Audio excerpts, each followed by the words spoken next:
Bueno, empezamos. Eh, Vamos a empezar con la parte de exposición, normas de exposición contable. ¿M? Y acá eh, vamos a hablar de lo siguiente, ¿no es cierto? Las normas de exposición contable son aquellas normas que emanan de resoluciones de la profesión. En este caso, las resoluciones técnicas, que son las que emanan de la Federación Argentina del Consejo de Profesionales de Ciencias Económicas, y bueno, y ahí van saliendo todas las normas contables que se emiten. Esas normas, en este caso, son normas de exposición contable, y hay un montón de resoluciones que tratan un montón de temas. Nosotros en este momento, están en vigencia estas resoluciones que yo les estoy mostrando acá. Las primeras que tenemos son las resoluciones técnicas 8, 9 y 11, que son normas puras de exposición. Ahora vamos a ver en qué consiste cada una. Y después algunos agregados que tienen, por ejemplo, la RT16, la RT19, 21, que son, por ejemplo, nosotros vimos la 16 cuando hablamos de información contable, ¿se acuerdan de la información que tenía que ser clara, sistemática, confiable, etcétera, todas las cualidades de la información? Bueno, eso lo vimos, incluso tenemos material de ese tema que lo fuimos dando. Lo mismo, bueno, la 21 todavía no lo vimos, eso es la parte de consolidación de estados contables, eso todavía no lo vimos. Bueno, y la 19 tiene algunas reformas que fueron incorporadas a otras resoluciones, a estas resoluciones. Así que, pero fundamentalmente, estas son las tres que vamos a ver en la parte de exposición. Concretamente vamos a ver un poco las dos primeras. La tercera, la 11, no la vamos a ver tanto porque es para entes que no persiguen fines de lucro, y ahora vamos a explicar por qué. Pero antes de esto, quiero hacer una aclaración. Estas normas, en definitiva, van a desaparecer ahora en breve. ¿Por qué? Porque se aprobó hace poco una resolución, que es la resolución técnica 54, que va a unificar todas esas normas. Porque acá tenemos muchas resoluciones, entonces se hizo una norma, digamos, que trate de unificar todas estas resoluciones, para hacer un poco más simple el tema. Esta resolución 54 todavía no entró en vigencia, recién va a entrar en vigencia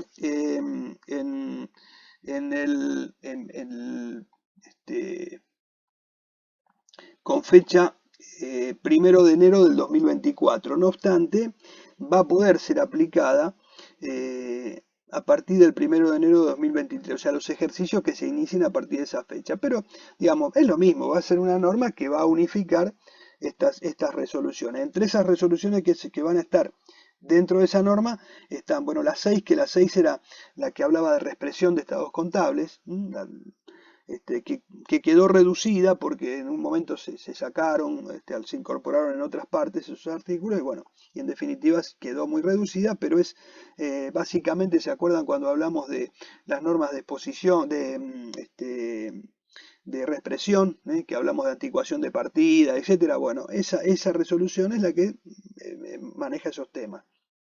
Y después, bueno, las que tenemos en danza acá, que son 8, 9 y 11, son las que van a quedar, estas tres que les mostré antes, van a quedar unificadas dentro de esta resolución. Pero bueno, esto se los comento simplemente. En realidad no es que va a haber cambios conceptuales, sino que va a haber cambios en este tipo de... o sea, se van a unificar en esta resolución. Por eso que, digamos, no nos ocasiona ningún perjuicio esto en lo que vamos a desarrollar. Al contrario, va a ser, o sea, los conceptos van a seguir estando. Bueno, entonces yo le voy a explicar un poquito en qué consiste la resolución técnica 8. Esta resolución habla de normas generales de exposición contable, porque cuando nosotros exponemos tenemos normas de tipo general, son genéricas, son normas que tienen por finalidad definir la presentación de los estados contables, pero en forma más genérica. O sea, hablan un poquito más en general de todo lo que es, de todas las normas de exposición. No entra tanto en detalles, no entra en detalles.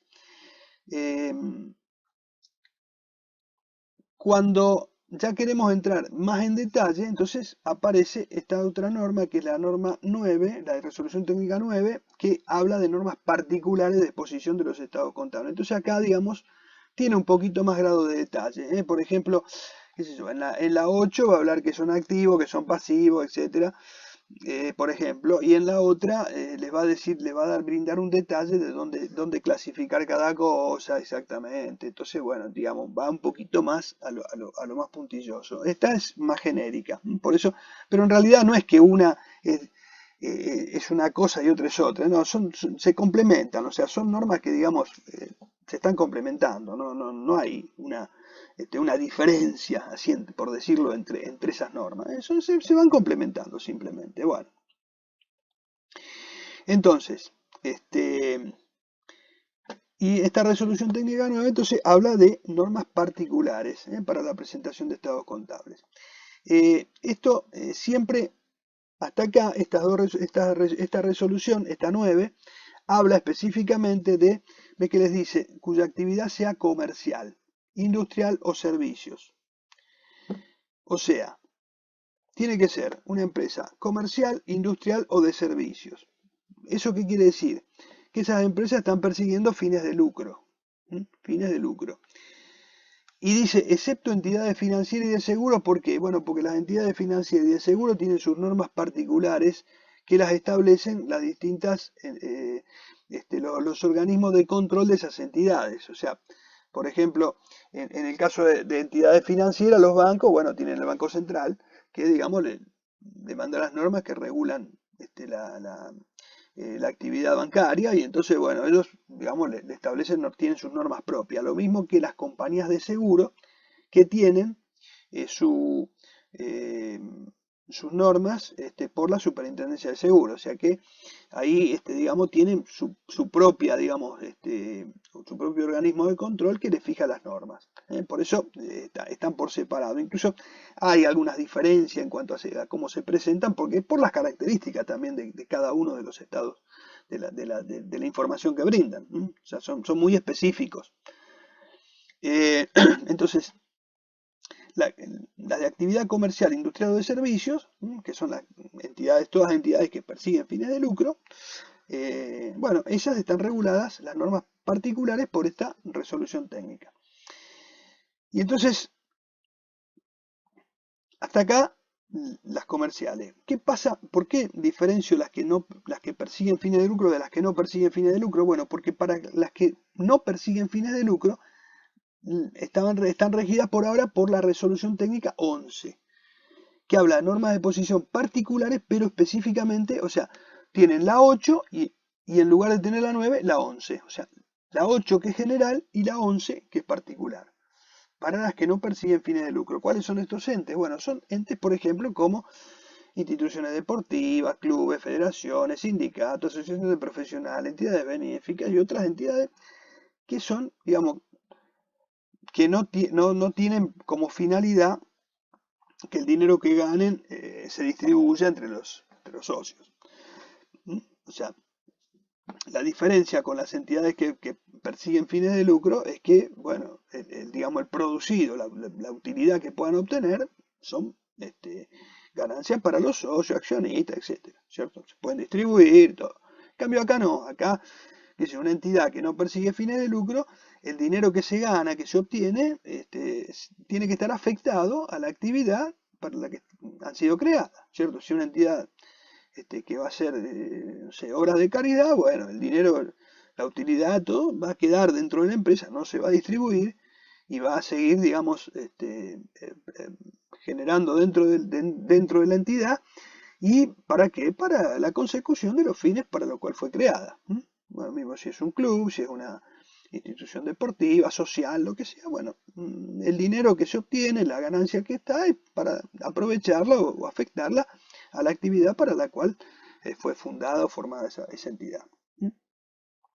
Por eso decimos, no es que no tienen ganancia, pueden tener ganancia, pueden tener pérdida, pueden tener lo que sea, pero, digamos, no hay el objetivo de eso no es distribuirlo entre los socios, los asociados, no, simplemente se va a afectar a los fines para los cuales fue constituida. Si yo acá no les veo las caras, pero bueno, si tienen alguna duda, me van diciendo y yo se lo aclaro. Si les presenta alguna duda. O sea, me interrumpen, preguntan, no hay ningún problema. Bueno, vamos a ver un poquito estas normas comunes a todos los estados contables. Bueno, acá un poquito los que yo les vine comentando, ¿no es cierto? El alcance de las normas comunes son aplicables a todos los estados contables para ser presentados a terceros. ¿Cuáles son los aspectos generales? Bueno, dice, bueno, ¿por qué decimos estados contables para ser presentados a terceros? Porque el objetivo de tener estas normas unificadas es, digamos, precisamente esta, el poder presentarlo a terceros. Porque si yo, por ejemplo, voy a hacer estados contables para mí, y lo voy a ver yo solamente, bueno, yo lo puedo elaborar como a mí más me guste. O sea, la norma de presentación, digamos, no voy a hacer tanto hincapié en eso, porque en definitiva yo lo que quiero hacer es algo que a mí me sirva, de la manera que a mí se me ocurra. Pero el tema de estas normas es unificar los criterios, todo para que se pueda presentar a terceros y que todos sigamos una misma línea. Entonces, lo que se busca con estas normas es eso, o sea, unificar los criterios, las normas para poder ser presentado a terceros. Entonces, qué sé yo, si yo tengo que presentar un balance en un banco, cualquier empresa lo va a dentro de los grupos que tengan, presentará de acuerdo a las normas contables, ¿no es cierto? Entonces tendrá una estructura uniforme. Bueno, ¿cuáles son los aspectos generales de los estados contables? Dentro de estos aspectos generales dice, deben expresarse en moneda homogénea. O sea que nosotros cuando estuvimos hablando que podíamos expresar, podíamos trabajar a costo, moneda como, o sea, podemos trabajar con moneda heterogénea, podemos trabajar, bueno, no, acá las normas contables dicen, tienen que trabajarse en moneda homogénea. O sea que de todo lo que nosotros estuvimos viendo, de los casos que estuvimos viendo y todo, digamos, las normas contables nuestras adoptan la moneda homogénea. O sea que nosotros tenemos que tener estados contables que estén reexpresados si corresponde. Entonces, eso es muy importante porque tiene que estar trabajado todo en moneda homogénea. O sea que acá cuando, por ejemplo, nosotros dábamos ejemplos, e incluso hicimos ejercicios, decimos, ¿qué pasa si trabajamos con moneda heterogénea? ¿Qué pasa si trabajamos de... Bueno, el tema es que si nosotros trabajamos con moneda heterogénea, nos distorsiona el resultado. Y lo que nosotros tratamos de hacer hincapié con la ejercitación es eso. Digamos que el trabajar con ese tipo de moneda nos produce una modificación en los resultados. Pero, digamos, esto no. Acá en las normas nuestras lo que estamos haciendo es aceptar la moneda homogénea, que es la que permite que los resultados estén expresados en moneda de una misma fecha. O sea, traídos todos a una misma fecha de cierre de los estados contables. Después dice que también puede ser expresado en un múltiplo de esa moneda. O sea, por ejemplo, a veces cuando las cifras son muy grandes, se pueden expresar, por ejemplo, en miles de pesos. Por ejemplo. Y bueno, y tienen que indicar la moneda en que están expresados. O sea, si yo presento los estados contables, tendré que decir, bueno, los estados contables están expresados en pesos, Muy bien. Vamos a ver cuáles son los estados que vamos a considerar nosotros. Bueno, nosotros vamos a tener en nuestra contabilidad cuatro estados.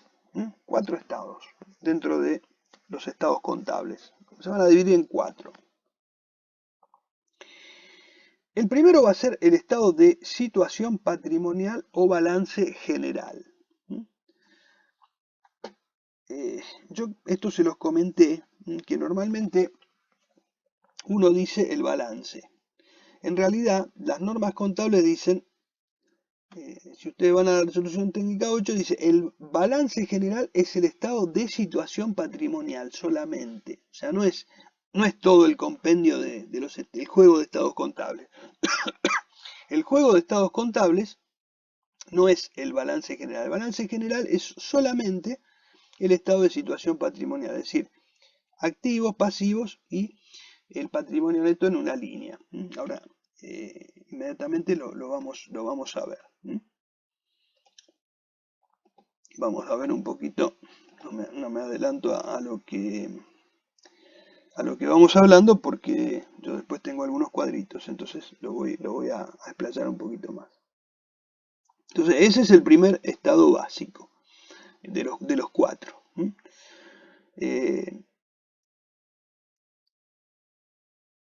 Los estados son básicos porque contienen, digamos, una información sintética, ahora lo vamos a ver, y es información básica, ¿no es cierto? La información primaria que necesitamos. Después puede haber alguna ampliación que ahora vamos a ver cómo se muestra. Pero, digamos, acá tenemos esa información básica. Entonces, el primero es el estado de situación patrimonial o balance general. El segundo va a ser el estado de resultados. Que el estado de resultados va a ser el estado donde vamos a mostrar los resultados de la empresa o del ente. Donde vamos a ver en qué se ganó y en qué se perdió. Por supuesto que siempre hablamos de alguna exposición en forma sintética. Y acá decimos, en los entes sin fines de lucro, perdón que se me fue acá. En los entes sin fines de lucro se llama, en lugar de llamarse estado de resultados, se llama estado de recursos y gastos. O sea, en los entes sin fines de lucro no se llama estado de resultados, sino que se llama estado de recursos y gastos. ¿Por qué se llama estado de recursos y gastos? Porque yo les había comentado que acá el objetivo no es distribuir la utilidad. Entonces, lo que hay son recursos que van a ser aplicados a las distintas actividades. Por ejemplo, si yo tengo una entidad, no sé, una entidad deportiva, tengo a lo mejor varios deportes que se desarrollan. Entonces, si yo tengo recursos para afectar un deporte, después tengo la aplicación de esos recursos a ese deporte, por ejemplo, o a esa actividad, o a una actividad social. Entonces, bueno, lo que tenemos es el detalle de los recursos que se obtienen, de dónde se obtienen esos recursos y para qué, y en qué gastos se aplican. Entonces, por eso habla de recursos y gastos más que de resultados, porque en realidad ahí lo que interesa es cómo se apropió, qué ingresó y en qué se apropió, en qué se gastó.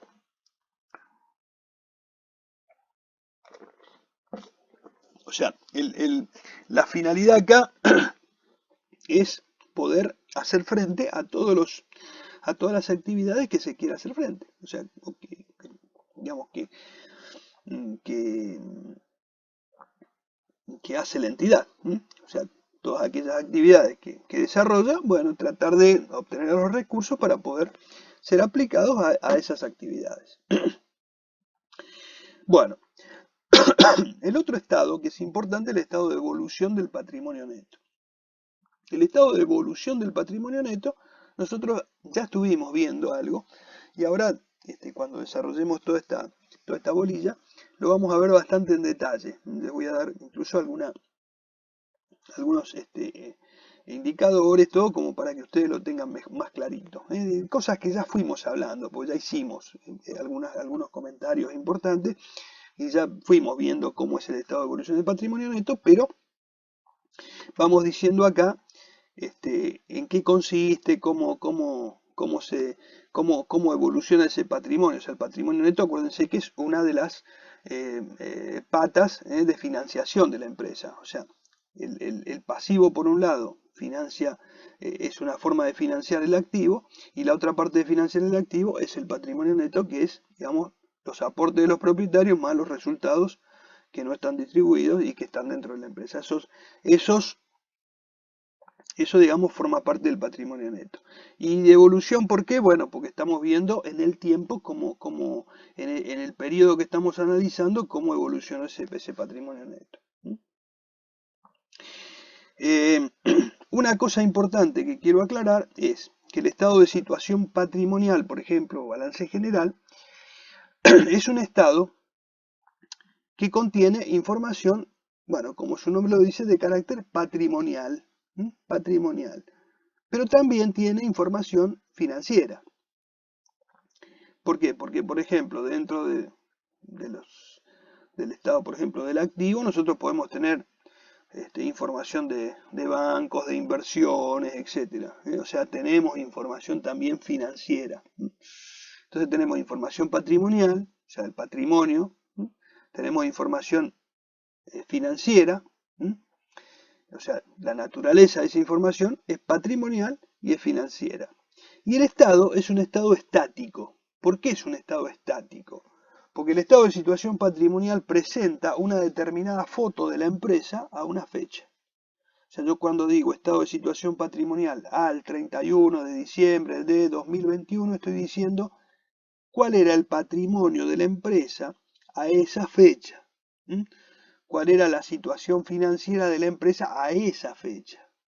No estoy hablando de un periodo, no estoy barriendo un periodo de tiempo, estoy marcando un momento exacto, porque es a esa fecha, lo que había en ese momento. O sea, si yo por ejemplo digo, en la caja había 10.000 pesos, había 10.000 pesos el 31 de diciembre de 2021.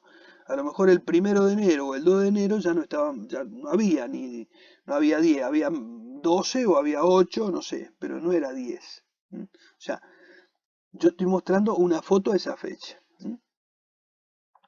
Y eso no es un problema, algo que marca por un periodo. No es que hubo 10.000 pesos durante todo el ejercicio, no, es a esa fecha. Entonces, si digo los bienes de cambio y tengo el saldo de mercadería, bueno, tengo los bienes de cambio a esa fecha, no tengo los bienes de cambio de todo el año. Lo que tengo es esa fecha puntual. Por eso es estática la información, a un momento determinado. Eso no ocurre con el estado de resultados, donde la información sí es dinámica. Ahí no es estática, es dinámica. ¿Por qué? Porque, por ejemplo, yo en el estado de resultados tengo los resultados de un periodo de tiempo.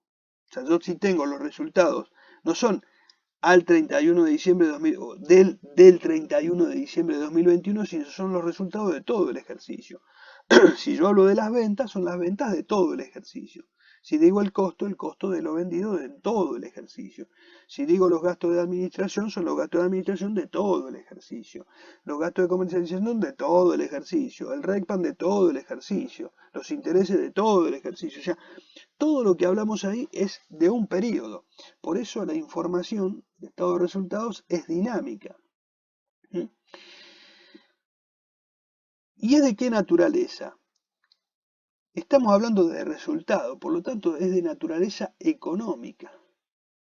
Es de naturaleza económica. Acá, acuérdense de este concepto que les voy a dar. En el estado de resultados, nosotros trabajamos por lo devengado. ¿Qué quiere decir que trabajamos por lo devengado? Nosotros reconocemos resultados por el principio de lo devengado. O sea, por ejemplo, si yo realizo una venta el 15 de diciembre y la cobro y cierro mis estados contables el 31 de diciembre, pero esa venta no la cobré, sino que la cobré a fines de enero, o sea, en el otro ejercicio, yo la venta, para mí, me está generando un resultado en el ejercicio que cierro el 31 de diciembre. O sea que por lo devengado yo estoy registrando esa operación en el periodo que estoy cerrando ahora. O sea, estoy trabajando por lo devengado, no por lo percibido. No me interesa a mí cuándo lo cobro o cuándo pago un gasto. Cuando cobro un ingreso, cuando pago un gasto. Lo que me interesa es cuándo se genera y en qué periodo repercute. O sea que si yo, por ejemplo, digo, por ejemplo, no sé, gastos de luz, y yo voy a tener el gasto de energía eléctrica en ese periodo. O sea, voy a registrar lo que gasté en ese periodo. No me importa si la energía eléctrica esa la pagué con posterioridad. No importa. Lo que me interesa es cuándo se generó, a qué periodo afecta. Entonces, el estado de resultados, los resultados los medimos siempre por lo devengado. Acuérdense también, por ejemplo, los intereses. Los intereses nosotros los vamos midiendo por lo devengado. ¿Se acuerdan que hicimos ejercicios donde hablábamos de intereses? Y los intereses los íbamos registrando, tanto los positivos como negativos, por lo devengado, es con el transcurso del tiempo. Entonces íbamos afectándolo al periodo que correspondía. Bueno, acá En el estado de resultados nosotros vamos trabajando por lo devengado. Por lo tanto, ahí estamos analizando el resultado que es económico. Entonces, la naturaleza de la información que brindamos en el estado de resultados es información de naturaleza económica. ¿Qué pasa en el estado de evolución del patrimonio neto? Bueno, en el estado de evolución del patrimonio neto nosotros vamos a mostrar el patrimonio neto al inicio, las modificaciones que tuvimos, por ejemplo, ¿se acuerdan los aportes menos los retiros? O sea, acá en el estado de situación del patrimonio, de evolución del patrimonio neto es donde estamos viendo ¿qué cosa? Un concepto, por ejemplo, el de capital a mantener, patrimonio neto al inicio, más los aportes, menos retiros.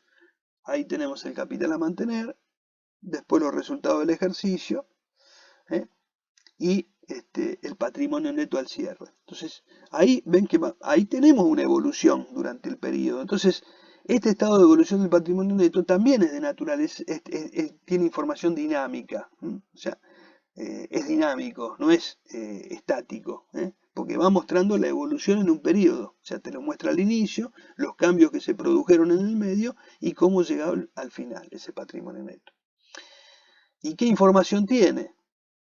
Y bueno, el estado de evolución del patrimonio neto tiene información financiera, porque tiene información de cómo está, o sea, cuál es la parte de financiación propia de la empresa, o sea, los propietarios, ¿no es cierto?, que están financiando a la empresa. No tiene información económica, porque económica lo único que puede haber, si se quiere reconocer, es la línea donde muestra el resultado del ejercicio, pero en realidad no es ninguna información económica, es un dato simplemente del resultado, nada más. O sea que no brinda información económica el estado de evolución del patrimonio neto. Y de la parte patrimonial está brindando, ¿no es cierto?, digamos, lo que es patrimonio neto. O sea, está diciendo, bueno, el activo menos el pasivo es esto que tenemos acá y te muestra cómo es. Entonces, bueno, lo que está brindando es eso. El otro estado que vamos a ver es el estado de flujo de efectivo. El estado de flujo de efectivo es un estado que muestra cómo una empresa se hizo de fondos y en qué los aplicó. O sea, en qué los utilizó. Es decir, acá lo que interesa es mirar todo por el método de lo percibido. ¿Qué es? Sí. Sí, interrumpime. En el estado de flujo efectivo, el estado de flujo efectivo muestra de dónde provienen los fondos, de dónde proviene su efectivo, el dinero, y ahora después vamos a ver, porque efectivo no es solamente el dinero, sino vamos a ver qué se entiende por efectivo, porque hay efectivo, equivalente a efectivo, después lo vamos a explicar un poquito más en detalle, pero así groseramente, rápidamente, para que se entienda el concepto, es decir, bueno, cómo se obtuvo el dinero y en qué se utilizó. Por ejemplo, si yo digo, vos cobraste el sueldo, bueno, ¿de dónde proviene tu dinero? Porque cobré el sueldo. Entonces pones en una línea, cobré el sueldo, tantos pesos. ¿Y en qué lo usaste? Y compré, fui al supermercado y gasté 10.000 pesos, me compré una zapatilla y gasté otro 8, y después me fui a tal cosa y compré tal cosa. Bueno, entonces hacer el detalle de todo lo que gastaste. Entonces, bueno, el origen, o sea, el origen de ese dinero, ¿de dónde proviene ese dinero? Bueno, proviene del sueldo. Entonces ahí estás diciendo de dónde viene ese dinero. Y después detallas en qué lo aplicaste. Pero digamos, acá no estás hablando de resultado, de algo económico. Estás hablando de financiero. Estás hablando de una información financiera. Es decir, cuánta plata me entró y en qué la usé. Y lo que mostrás en el estado de flujo de efectivos es eso. O sea, ¿qué le ingresó a la empresa? No importa si lo ganó este año, no importa acá, no importa lo devengado ni nada, acá importa lo percibido. Es decir, ¿cuándo, en qué momento, en este periodo que estamos analizando, cuánto ingresó y en qué se usó? Ese es el análisis que hace el estado de flujo de efectivo. ¿Me seguiste? ¿Se entendió? ¿Mm? No se preocupen todavía por tanto detalle porque no lo vamos a ir viendo ahora en el desarrollo. Simplemente ahora estoy haciendo una pequeña introducción. Ahora van a tener más cuadritos todo y después lo vamos a ver un poquito más en detalle y lo vamos a volver a explicar. Pero, digamos, voy tirando un poco un concepto general. Por eso no es todo completito así, solamente esto, sino que hay algunas cositas que tenemos que tener en cuenta, pero que después la vamos a ir desarrollando. Pero en principio yo lo que quiero que quede claro es qué cumple cada uno de estos estados, ¿cierto? El estado de situación patrimonial, tenemos activos, pasivos y en una línea el patrimonio neto, el estado de resultados, bueno, el estado de situación patrimonial dijimos que tenía información patrimonial y financiera y que era estático, el estado de resultados que tiene información económica, de naturaleza económica y es dinámico, el estado de evolución de patrimonio neto que es dinámico y tiene información de naturaleza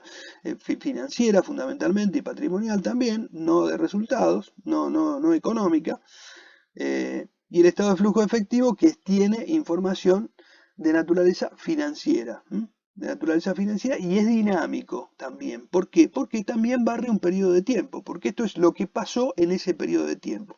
Así como el estado de resultado habla del periodo de tiempo, bueno, el estado de flujo efectivo también habla de ese periodo, pero enfocándolo desde lo percibido. Acá no importa el resultado, lo que importa es de dónde se obtuvo el dinero y en qué se utilizó. Después vamos a ver en algún ejemplito y se van a dar cuenta bien en detalle por qué decimos esto, ¿no es cierto? Pero ese ejemplo así muy tosco que yo di recién, muestra, la esencia de lo que sería este estado de flujo efectivo. Bueno. Además de estos estados básicos, también en el cuerpo de estados contables existe lo que se llama la información complementaria.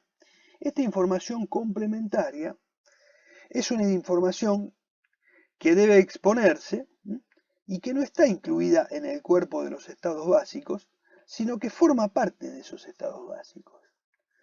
O sea, no está incluida porque no está formando parte, si yo tengo el activo, no está dentro del activo las notas.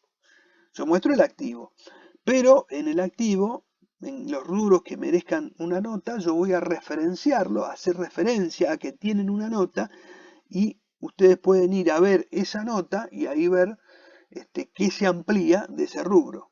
Por ejemplo, si yo tengo bienes de cambio y digo tengo una nota, donde voy a esa nota y ahí me explica algo de esos bienes de cambio. Puede ser criterio de medición de esos bienes de cambio, o algún tema puntual, o incluso algún despliegue, algún desarrollo de esos bienes de cambio.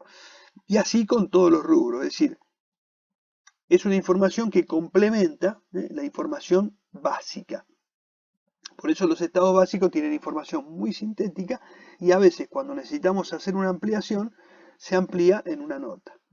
Acá lo podemos hacer en estas notas, incluso hay dos tipos de notas. Hay notas que son genéricas, que generalmente cuando arrancan las notas hay dos o tres notas que son muy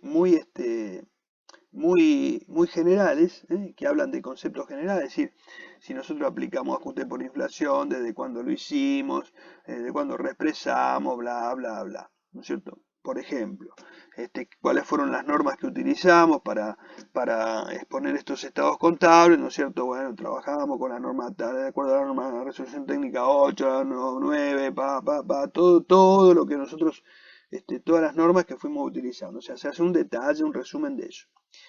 Y algunos conceptos generales, que son normas así, son notas así muy estándar. Y después hay notas que son más específicas, que ya hablan de casos puntuales o explicaciones de los distintos rubros, o algún concepto puntual que tengamos que destacar de algún rubro, qué sé yo, supongamos, no sé, tuvimos una pérdida extraordinaria porque hubo un incendio. Entonces, bueno, a lo mejor eso merece una nota.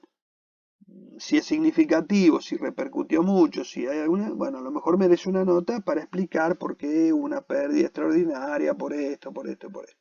Pero bueno, se puede aclarar en una nota esa situación. Cosa que no lo voy a hacer en los estados en los estados básicos, pues si no se me haría una cosa kilométrica. En cambio, si yo tengo un tema así, bueno, me puedo explayar en una nota, y entonces el que tenga la inquietud de ver el motivo por el cual pasó esto, bueno, va a la nota y toma conocimiento de ese hecho que ocasionó esa pérdida. Bueno. Dentro de esa información complementaria también está el encabezamiento de los estados contables, que esto no es otra cosa que una carátula de presentación de los estados contables. Es decir, en esa carátula de los estados contables se dice, por ejemplo, tiene estos estados contables, a ver si tengo alguno por acá, por ejemplo, fíjense que, por ejemplo, acá, yo les voy a mostrar, por ejemplo, acá, bueno, tapo acá la empresa, pero tienen acá, por ejemplo, los estados contables, esto es una carátula, una carátula donde se dice la empresa que es, el periodo que abarca, la denominación, etcétera, etcétera, y va dando datos de la empresa. Entre esos datos de la empresa, por ejemplo, el número de inscripción en la Inspección General de Personas Jurídicas, la fecha de los estatutos, etcétera, el capital social, cómo se compone. Por ejemplo, ven acá, ahí tienen, por ejemplo, cómo está compuesto el capital social, en tantas acciones, de tal valor nominal, etcétera. Bueno, este detalle, la duración de la sociedad, bueno, ese tipo de datos, que es como una carátula. Se habla de encabezamiento, pero no es el encabezamiento de cada página de los estados contables, sino que hablamos de la presentación, digamos, la primera hoja donde se presentan esos estados contables. Bueno, y después, otra cosa, otro tema, punto importante también son las notas y cuadros anexos. Bueno, las notas hablamos, de las notas hablamos, y los cuadros anexos son también información complementaria. O sea, también, además de las notas, podemos tener anexos, cuadros. Por ejemplo, nosotros hicimos un ejercicio con bienes de uso, por ejemplo, y bueno, los bienes de uso tienen un cuadro, un anexo de bienes de uso, donde detallamos los distintos rubros, o sea, en forma general, pero tomamos valor de origen, amortizaciones acumuladas, la amortización del ejercicio, el valor residual al cierre, si hay altas, si hay bajas dentro de los distintos rubros. Y eso lo mostramos en un cuadro. Qué sé yo, si tenemos inversiones, bueno, mostramos un cuadro, por ejemplo, de inversiones, un cuadro de moneda extranjera. Distintos temas se van, el cuadro de gastos, por ejemplo, el anexo de gastos, gasto de administración, de comercialización, financiero, costo de bienes de cambio, todo eso son cuadros donde mostramos información complementaria, pero en lugar de ser una nota es un cuadro, cuadrito. Entonces ese anexo muestra toda esa información. Bueno. Y en los estados básicos simplemente se hace referencia a que o sea, en cada rubro que lleva una nota o un anexo se le pone a ese rubro nota tal o anexo tal. Entonces, si nosotros queremos ampliar esa información, vamos a ver ese anexo. Vamos a ver ese punto. Bueno. Además de los estados de la información, o sea, nosotros tenemos, dijimos, estados básicos, información complementaria. Hasta acá son los estados contables de una empresa o de un ente. Tiene sus estados básicos y la información complementaria de esos estados básicos. En algunos casos, no en todos, se puede o se debe presentar estados complementarios.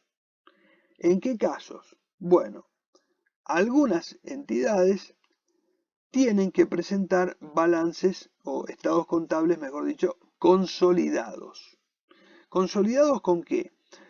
Por eso esto sucede cuando algunas empresas tienen control sobre otras. Después lo vamos a ver bien cuando veamos la parte de control. Ahora solamente se los menciono, pero estos estados consolidados no forman parte del juego de estados contables de la empresa, sino que están separados y son estados complementarios, por eso son estados complementarios. Aquellas empresas que tienen control sobre otras, o sea, que tienen una participación en otras empresas y esa participación les permite controlar a esas empresas, o sea, poder presentarse en una asamblea y decir, bueno, yo tengo la mayoría de votos necesarios como para poder hacer mi voluntad, tomar decisiones, o sea, ganar en las decisiones, esa empresa ejerce un control sobre esa otra empresa. Bueno, en el caso que exista esa situación de que una empresa controla a otra, en ese caso tiene que presentar balances consolidados, o sea, los propios más el otro balance, o sea, una suma de los dos balances. No es tan así literal, sumo los dos balances y ya está. No, hay un método para hacerlo, hay algunas cosas, algunas consideraciones que hay que hacer, pero digamos así groseramente sería eso, ¿no es cierto? Juntar esos dos balances, por ejemplo, y hacer un balance estados contables consolidados, de manera que se presentaría un estado de situación patrimonial consolidado, un estado de resultados consolidado y un estado de flujo efectivo consolidado, o sea, como si fuera una empresa sola. ¿Esto por qué? Bueno, porque se supone que si una empresa controla a otra, en realidad estamos hablando de un grupo económico. O sea, cuando una empresa tiene control sobre otra es como si fuera la misma empresa. Entonces, el hecho de juntar esos estados contables da la idea de todo el poderío que tiene ese grupo económico. No pensemos en una empresa que controla a otra, pensemos en que una empresa a veces tiene un montón de empresas que controla, o empresas que controla y a su vez las que ella controla, controlan a otras y hay como una ramificación que se da, por ejemplo, a veces en las empresas multinacionales, una especie de pirámide, o de árbol hacia abajo, donde hay una empresa acá arriba y van habiendo subsidiarias, todas empresas que va controlando, y entonces es todo un grupo económico enorme, y entonces el consolidar los estados contables da la idea de ese grupo, de todo lo que tiene ese grupo. Y solamente lo podemos ver si hacemos una consolidación de esos estados. ¿Se entiende eso? ¿Se entiende más o menos?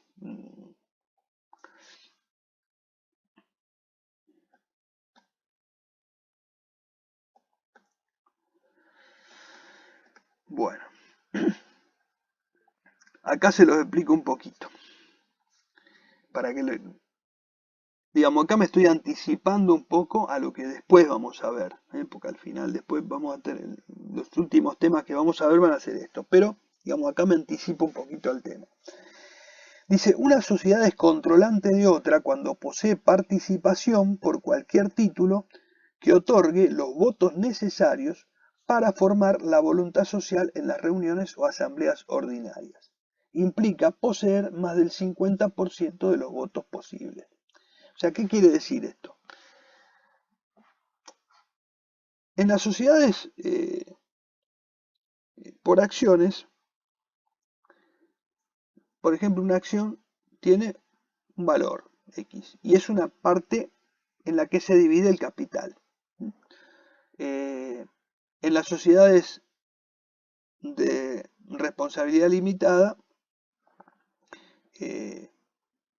se dividen en cuotas sociales, pero bueno, en las que se puede participar tienen que ser sociedades por acciones, ¿no es cierto?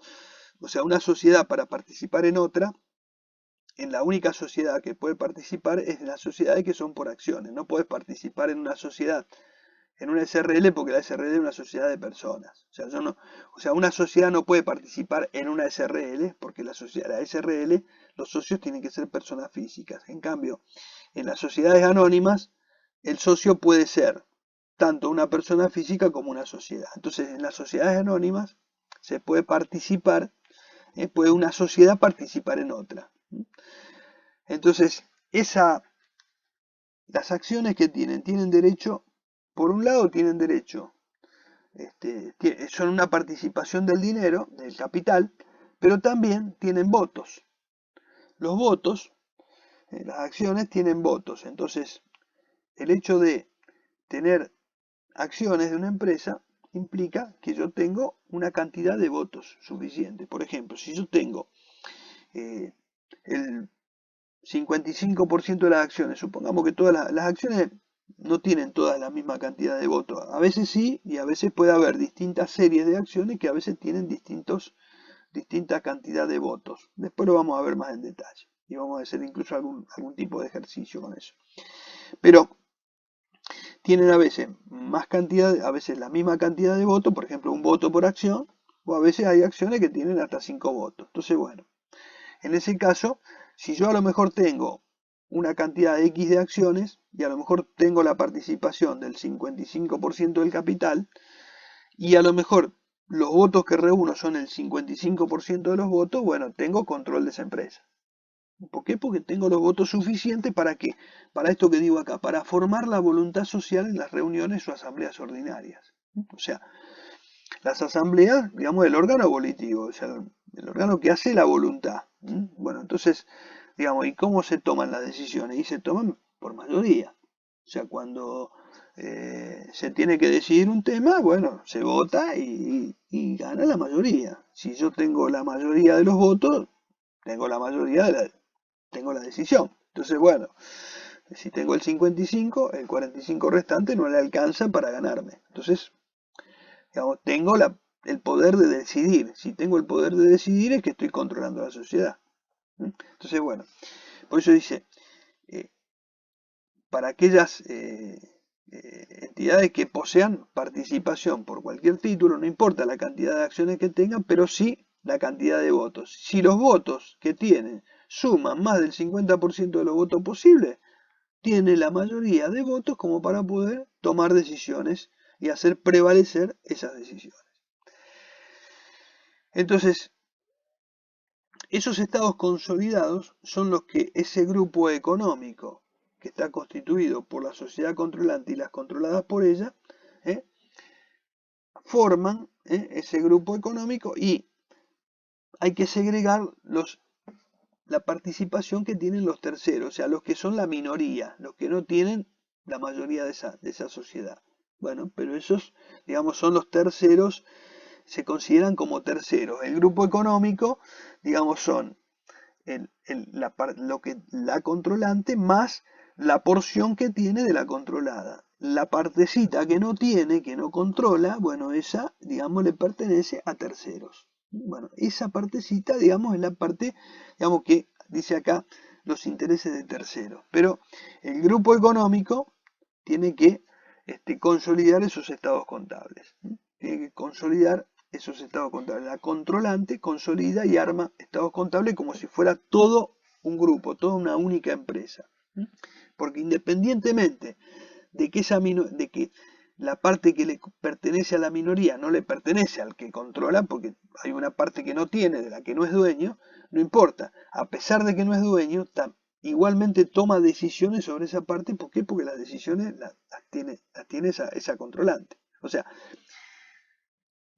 si nosotros participamos en una empresa y 3 de nosotros, o sea, o yo solo tengo la mayoría de los votos, independientemente de que ustedes sean dueños de una parte de la empresa, como yo tengo la mayoría de los votos, tomo decisiones, pero tomo decisiones sobre mi parte y tomo decisiones también sobre la parte de ustedes, porque tomo decisiones sobre toda la sociedad, independientemente de que de lo que sea dueño. O sea, no es que yo soy dueño de todo, yo soy dueño de una parte, pero puedo tomar decisiones sobre todo. ¿Por qué? Porque tengo la cantidad de votos para poder tomar las decisiones sobre toda la empresa. No es que tomo decisiones sobre un pedacito de la empresa, tomo decisiones sobre todo, a pesar de que no es toda mi empresa. Tomo decisiones sobre toda la empresa. Decido sobre el futuro de la empresa. No es que yo sea dueño de toda la empresa, yo soy dueño de una parte, pero como tengo la mayoría de los votos, puedo tomar decisiones. Y ustedes tienen su parte, pero por ahí están supeditados a las decisiones que yo tomo. ¿Por qué? Porque soy el que controla la empresa. Bueno, acá esto es lo que pasa. Entonces, cuando sucede eso, quien controla tiene que presentar estados consolidados para decir, bueno, este es el grupo económico, este es el grupo que esta empresa controla y estas son es la estructura que tiene esta empresa. Entonces se ve todo ese grupo económico en conjunto, en completo.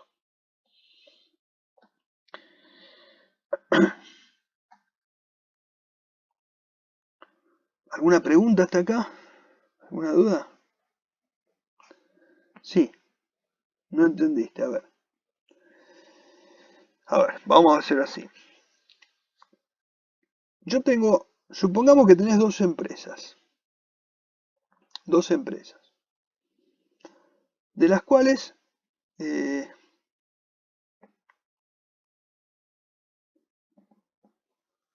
por ejemplo, una de las empresas participa en la otra, tiene acciones de otra empresa, ¿cierto? La empresa A tiene participación en la empresa B. La empresa A tiene una cantidad de acciones de la empresa B. Y después hay otros accionistas que también tienen acciones de la empresa B. No es la única accionista de la empresa B. Pero A tiene la cantidad de acciones suficientes para juntar los votos para poder tomar las decisiones. Entonces, la empresa A controla a la empresa B. O sea, toma las decisiones, le dice a la empresa B lo que tiene que hacer. O sea, toma las decisiones. Dice, a ver, bueno, vamos a ampliar el mercado acá, vamos a vender, vamos a cerrar estas operaciones, vamos a hacer tal cosa, y toma las decisiones y da órdenes, y esa empresa B tiene que seguir los lineamientos que le dictamina A. Y los otros socios que son de la empresa B no pueden influir en esa decisión. ¿Por qué? Porque la otra controla, porque A controla. Entonces, como A tiene el control, tiene la mayoría de los votos, es la que toma la decisión. O sea, si van a una votación, ¿quién gana? El que tiene la mayoría. Entonces, quien tiene la mayoría hace de control de esa empresa, o sea, controla esa empresa. Toma las decisiones de esa empresa. Entonces, esa persona, esa empresa A, tiene el control de la empresa B. Y los demás socios de la empresa B no tienen control de esa empresa. O sea, tienen participación, son dueños de una parte. Pero quien dictamina, dice cuál es el camino que se va a seguir, qué decisiones se toma, es la empresa A, que es la que controla. Por lo tanto, esa empresa... No, el estado consolidado no es de la empresa A. El estado consolidado es un estado, por eso es separado. Por eso acá dijimos que cada empresa tiene sus estados contables. Y ese estado consolidado es complementario. Es un estado complementario, está aparte. O sea, yo tengo mi balance, o sea, la empresa A hace su balance, ¿no es cierto? Sus estados contables, activo, pasivo, patrimonio neto, estado de resultado, nota, anexo, estado de flujo efectivo, estado de evolución del patrimonio neto, todo, carátula, todo hace su balance. Además de ese balance, presenta el complementario, que es el consolidado. ¿Por qué? Porque tiene una participación en una empresa a la que controla. Entonces tiene que hacer aparte un consolidado de ese grupo. Se presentan conjuntamente, o sea, presenta su balance y el consolidado. Pero son dos cosas distintas, son dos, o sea, ese es un estado complementario. No es el mismo balance, es uno separado que es complementario. Digamos, no es información, la información complementaria es información complementaria del balance propio. El estado consolidado es un balance aparte del balance de la empresa. Es el balance consolidado, donde agrupa a todo ese grupo económico. No sé si se entendió ahí. ¿Sí? Bueno, yo ahora quiero que quede la idea, tampoco quiero entrar en detalles porque después voy a mostrar varios cuadros. Esto después lo vamos a volver a desarrollar y más en detalle. Yo ahora quiero que quede una idea general de esto. No se preocupen ahora por toda la parte de detalle, porque después lo voy a aclarar mejor. Por eso no quiero entrar así de golpe, quiero que tengan una idea general ahora, pero sí que quede entendido. Tampoco, o sea, hagan las preguntas que tengan que hacer, porque yo lo que pretendo es que... perdón, ¿qué me pusiste en la pregunta que no la alcancé a leer?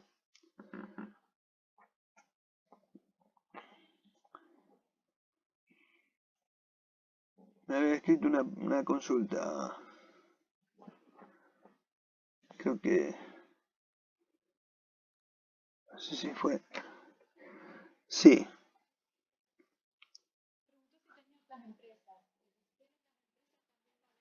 también. O sea, yo, por ejemplo, controlo 2 o 3 empresas. Bueno, consolido con esas 2 o 3. O sea, hago el consolidado de mi empresa con esas 2 o 3 empresas que controlo. Y si controlo 10, son con 10. Y si controlo 20, con 20. O sea, consolido todo. O sea, el grupo es el grupo económico.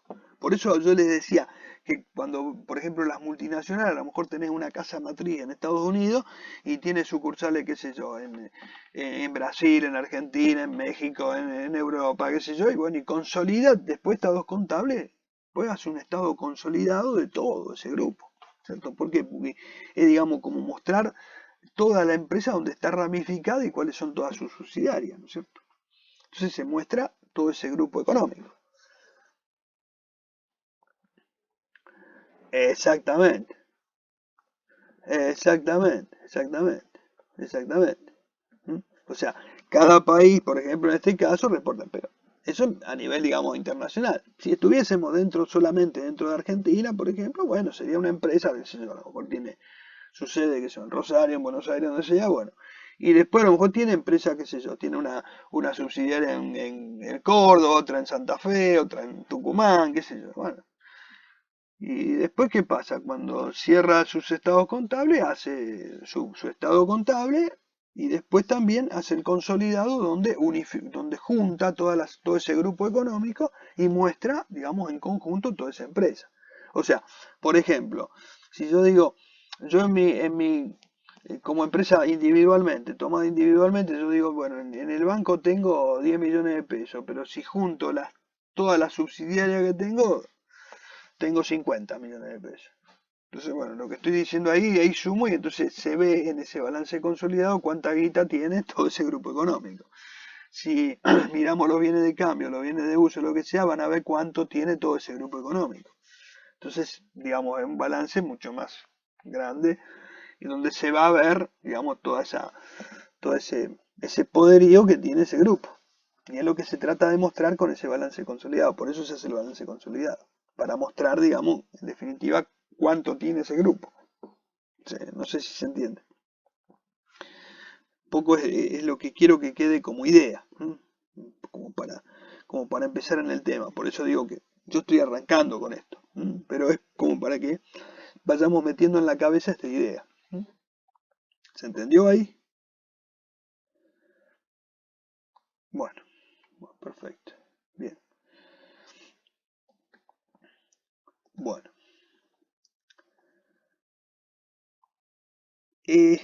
Con respecto a la información que presentamos, siempre va a ser comparativa. O sea, nosotros tenemos que presentar información comparativa. Es decir,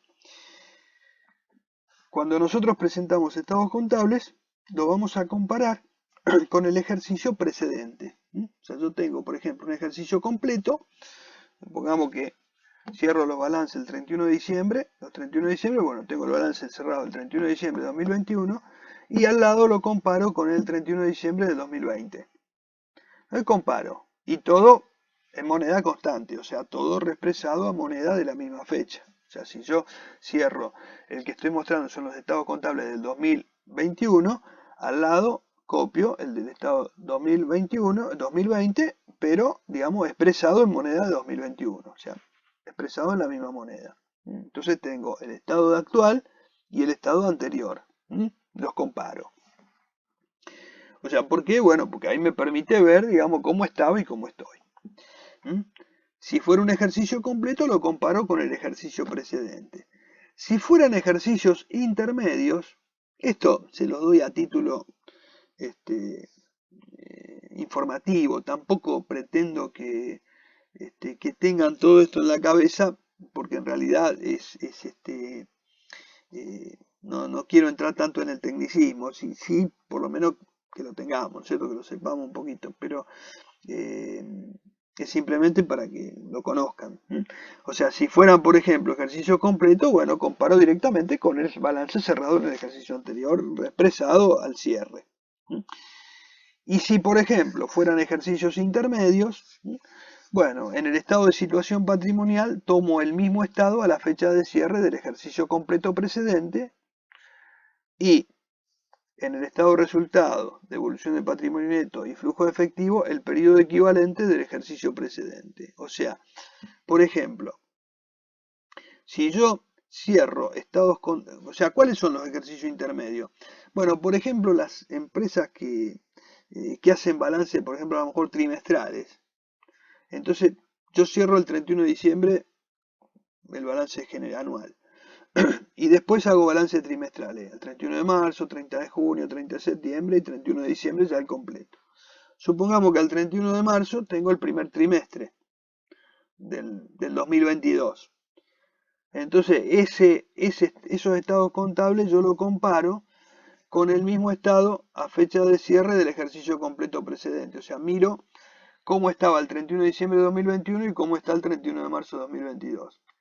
En cambio, el estado de resultado, como es dinámico y cubre un periodo de tiempo, lo miro con el equivalente del ejercicio precedente, o sea, con el primer trimestre del ejercicio 2021. O sea, el estado de situación patrimonial que es estático, ese lo comparo, digamos, con el que cerró inmediatamente anterior, para ver la variación del trimestre. Pero en el caso de los de estado de resultado, flujo efectivo, etcétera, eso lo miro con el mismo periodo del ejercicio anterior. O sea, con el primer trimestre del ejercicio anterior para ver, ahí sí la variación, por ejemplo, las ventas. Y las ventas, si yo comparo las ventas anuales con una venta trimestral, no comparo nada. En cambio, si yo comparo el primer trimestre de 2021 con la venta del primer trimestre del 2022, puedo ver si hay alguna relación, si subieron, si bajaron, etcétera. Porque también, ¿qué pasa? En esa información así periódica, bueno, a veces incluso hay alguna estacionalidad también, entonces por eso también es conveniente comparar con el mismo periodo, ¿no? Entonces, por eso siempre tengo que comparar en esos casos con el mismo periodo, pues es información de corte dinámico. El estado de situación patrimonial como estático lo comparo con el inmediato anterior que cerró, independientemente del periodo. Lo comparo con el que cerró inmediatamente anterior. Bueno, y considerar la modificación de la información de ejercicio, sí, porque a veces por ahí puede haber algún tipo de modificación, algún cambio que se pueda hacer en los criterios, y entonces lo tengo que adaptar también. Supongamos que yo ahora algo que exponía de una manera ahora cambié, entonces bueno, en el comparativo también lo voy a tener que cambiar y modificar para que me quede todo perfecto. O sea, para que sea comparable, ¿no? Bueno, síntesis y flexibilidad, esto lo habíamos hablado. Nosotros podemos adicionar o suprimir elementos de información teniendo en cuenta su importancia, por ejemplo, qué sé yo. Yo a lo mejor puedo estar haciendo un cuadro de bienes de uso y si no hay baja de bienes de uso no voy a poner una columna de baja porque no hay. Entonces para ponerla en cero puedo suprimir una columna, por ejemplo. O sea, no necesariamente tengo... O sea, tengo que conservar determinados parámetros de la información para tener una uniformidad, pero después puedo hacer adaptaciones. Sí, qué sé yo, no tengo obligación de poner una nota si no hay nada para decir en algún tema. Entonces, puedo suprimir una nota o puedo no ponerla si no hace falta. O sea, esa es la flexibilidad que puedes tener. Lo mismo en un cuadro, a veces puedo poner algún tema o no ponerlo, pero eso es porque, bueno, depende, ¿no es cierto?, de cómo está de la importancia que tenga. Si hay algo que no es importante, no es relevante, ¿para qué lo voy a poner? Bueno, introducir cambio en denominación, apertura o agrupamiento de cuentas, también lo puedo hacer. Y que se utilizar paréntesis para indicar la cifra negativa, o poner un menos adelante o poner paréntesis, qué sé yo, eso son distintas alternativas, ¿no es cierto? Esto, digamos, es sencillo, no merece mayores comentarios. Las partidas de ajuste de la evaluación. Las partidas que ajustan la evaluación de activo y pasivo se presentarán, dice, junto a las cuentas patrimoniales que se refieren, de modo que se exponga también el valor neto ajustado. ¿Qué son las partidas de ajuste de la evaluación? ¿Cuáles son?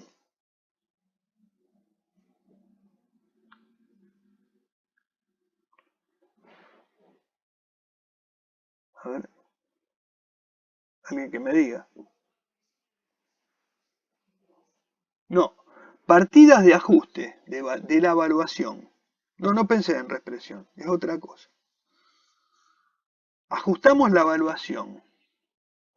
Estamos evaluando un activo, pasivo, y hay un ajuste de esa evaluación. O sea, podemos modificar esa evaluación, pero olvídate de la reexpresión, ¿eh? No tiene nada que ver con la reexpresión.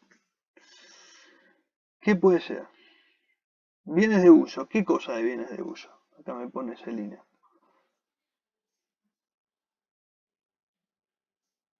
No. Son partidas que ajustan la evaluación. Es algún ajuste, algún ajuste que hacemos o alguna registración que hacemos que ajusta la evaluación. O sea, yo tengo que tener un activo, por ejemplo, por un determinado valor y lo termino modificando porque lo ajusto con una partida. Cuando digo partida es como si fuera una cuenta o un movimiento que hago que ajuste ese valor. Lo modifico. Por ejemplo, bueno, ahí sí está. Bueno, por ejemplo. No, por tenencia no, Celina. Eh, Eso, o sea, una cosa es un resultado por tenencia. Acá eh, lo que tenemos es esto. Fíjense, lo que ella me dice, lo que me decía acá Claudia es esto. Las cifras, por ejemplo, supongamos que yo tengo créditos de cuentas a cobrar. Y dentro de esas cuentas a cobrar, tengo algunos posibles incobrables, y entonces yo decido hacer una previsión. Con esa previsión, ¿qué estoy haciendo? Estoy ajustando la evaluación. Yo digo, yo tengo que cobrar 10.000 pesos, pero de esos 10.000 pesos hay 500 que no sé si los cobro. ¿Por qué? Y porque me los debe fulanito y fulanito, qué sé yo, se presentó en concurso preventivo. Entonces va a ser medio difícil que cobre esos 500 pesos. Entonces yo voy a constituir una previsión. Entonces en lugar de, yo tengo que cobrar 10.000, pero constituyo una previsión, entonces mando a quebranto 500 y disminuyo ese activo con una previsión por 500. Entonces digo, tengo que cobrar 10.000, pero tengo una previsión de 500, tengo a cobrar neto 9.500. Entonces en realidad lo que estoy haciendo es anticiparme a un posible hecho por el cual yo no cobre. Entonces digo, bueno, no es que di por perdido los 500, pero hice una previsión porque son de muy dudoso cobro, o sea, no sé si lo voy a llegar a cobrar. Y si los cobro, a lo mejor lo voy a cobrar bastante devaluado, con lo cual, por ahí, bueno, hago la previsión. Entonces, el hacer la previsión es decir, estoy ajustando esa cuenta. Esa cuenta que yo tenía que cobrar 10.000, digo, por ahí no cobro 10.000, por ahí cobro 9.500. Entonces, le ajusté ese valor. O sea, no es que di de baja los 500 y chao, y me quedé con... Bueno, acá me preguntan que cuando mandamos a moroso judicial o que, bueno, eh, la previsión opera de una manera. O sea, la previsión yo lo que hago es, por ejemplo, digo, yo registro un quebranto. Yo digo, bueno, mando deudores incobrables a previsión. Entonces esa previsión la deduzco de mi activo. Digo, tengo cuenta a cobrar menos la previsión, entonces tengo 10.000 menos 500, me queda 9.500. Esa previsión la mantengo en el tiempo. O sea, no doy de baja al cliente. Lo sigo manteniendo, pero abajo lo resto. O sea, acá lo tengo sumando y acá lo tengo restando. O sea, lo neutralizo. ¿Por qué lo neutralizo? Porque digo, me anticipo a la pérdida. Ahora, no lo di de baja. Porque si lo hubiese dado de baja, directamente doy de baja la cuenta a cobrar y chao. ¿Para qué voy a tener la cuenta a cobrar? La doy de baja y listo, doy por perdido, por incobrable y ya está, listo, terminó. No mando a previsión. Si lo dejo como dejo la previsión, en realidad lo que estoy diciendo es, todavía no terminó, todavía no me resigno a que lo pierdo. Está ahí y está dudoso, pero bueno, mantengo la previsión hecha por las dudas. Si llegado el momento lo cobro, ¿cómo? Por ejemplo, claro, pero bueno, sí, el juicio, por ejemplo, pero el juicio, digamos, si yo hago un juicio para tratar de cobrarlo, ahí no voy a registrar una previsión porque es a mi favor. La previsión siempre me tiene que jugar en contra. O sea, yo no voy a, si yo, por ejemplo, si yo te hago un juicio, fíjate, mira, está bueno el ejemplo, porque mira, si yo te hago un juicio a vos, porque te hago una demanda laboral, por ejemplo, ¿cierto? Bueno, olvidémonos de la demanda laboral porque, bueno, si no, como que, supongamos que yo tengo una empresa y vos otra, y yo te hago un juicio, no sé, sí, sí, no sé, sí, o te hago un juicio, no sé, porque te demando, porque, no sé, me ocasionaste un perjuicio y yo te demando por, no sé, por X pesos. Porque, qué sé yo, vos me demoraste en entregar una mercadería, yo perdí un negocio, qué sé yo, entonces yo digo, bueno, yo voy a hacer un juicio, te inicio un juicio. Bueno, y a lo mejor tengo elementos y todo para ganártelo, no sé. Pero yo no puedo registrar en mi contabilidad una, una utilidad por un posible juicio que pueda llegar a ganar. ¿Me explico? O sea, yo no puedo registrar, porque sería como una previsión pero positiva. No puedo hacer eso en mi contabilidad. O sea, yo no puedo registrar que te hice un juicio a vos y que que si lo gano, me voy a quedar con ese dinero. O sea, entonces digo, bueno, me anticipo esa utilidad y registro que yo hice un juicio y que me registro una utilidad por anticipado. No lo puedo hacer, porque me estoy anticipando a registrar una utilidad que no tengo. O sea, estaría aumentando mi patrimonio cuando en realidad todavía ese juicio no terminó. No hay, yo eso lo puedo hacer si hay una sentencia, si no, no. Porque ahí si hay una sentencia, bueno, ahí sí tengo ya una cuenta a cobrar, digamos, ahí sí tengo un derecho a cobrar. Pero en el caso de que si el juicio todavía está ahí peleándose, bueno, yo no puedo registrarme algo a favor. Ahora, del otro lado de la vereda enfrente, o sea, donde estás vos, ahí sí vos podés registrar una previsión, porque yo te hice una demanda, inicié una demanda, y en esa demanda vos decís, vos podés perder. Entonces, si vos perdés, te va a tocar pagar. Entonces vos sí estás previendo una situación de que pueda generarse una futura deuda para conmigo. Entonces, en ese caso vos sí podés registrar una previsión. No lo puedo hacer yo porque yo no puedo registrarla positivamente, pero vos sí podés hacerlo negativamente. O sea, vos podés decir, bueno, este, registrás un pasivo que no es una deuda, es un pasivo, es una contingencia. O sea que si perdés, me vas a tener que pagar tanto. Entonces vos decís, bueno, te anticipas y registras un pasivo que puede llegar a convertirse en una deuda en el caso de que pierdas el juicio. O sea, vos sí podés registrar una previsión, porque es, digamos, negativa, te juega en contra vos eso, el juicio. Pero a mí que me juega a favor, yo no lo puedo registrar. Sí, sí, sí, sí, sí, sí, sí, sí, sí. Sí.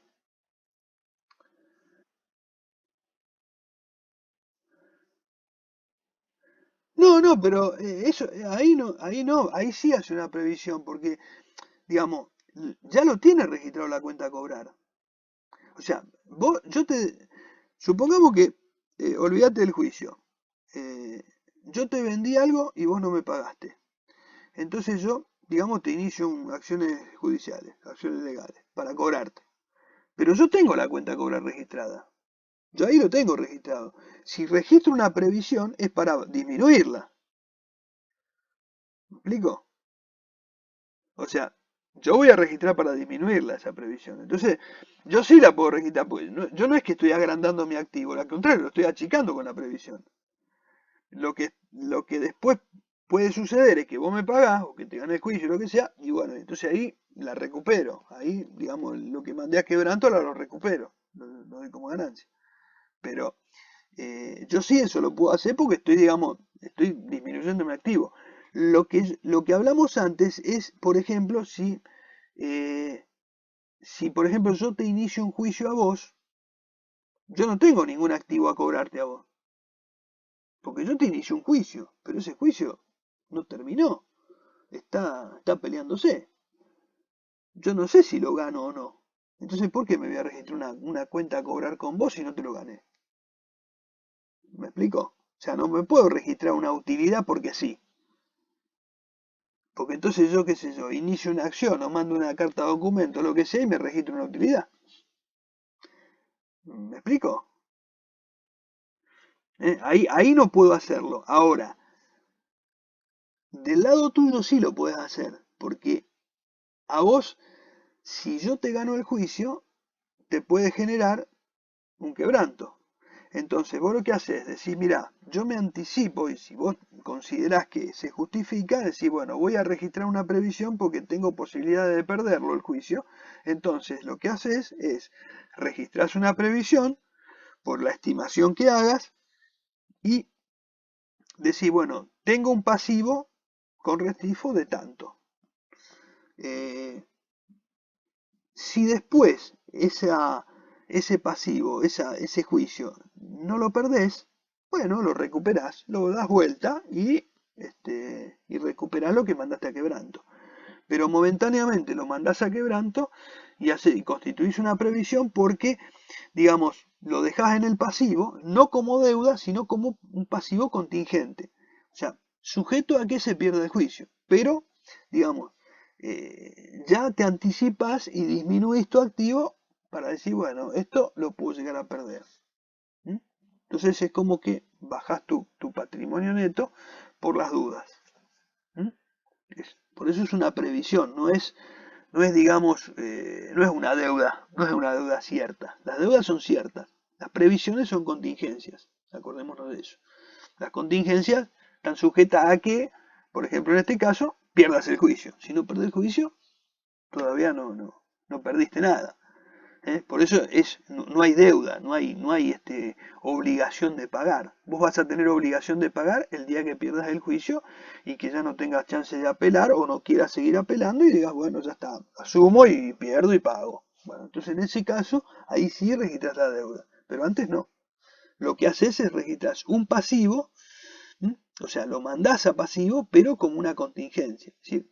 Pasivo que está sujeto a que se pierda el juicio. Si se pierde el juicio, bueno, ya está, ya registraste el quebranto. A lo sumo registrar la diferencia si hay alguna diferencia que queda. Y en el caso de que no te toque pagar porque ganaste el juicio, bueno, en ese caso lo recuperás y lo registras como ganancia. Lo volvés a traer como ganancia. No sé si me explico. ¿Sí? Bueno.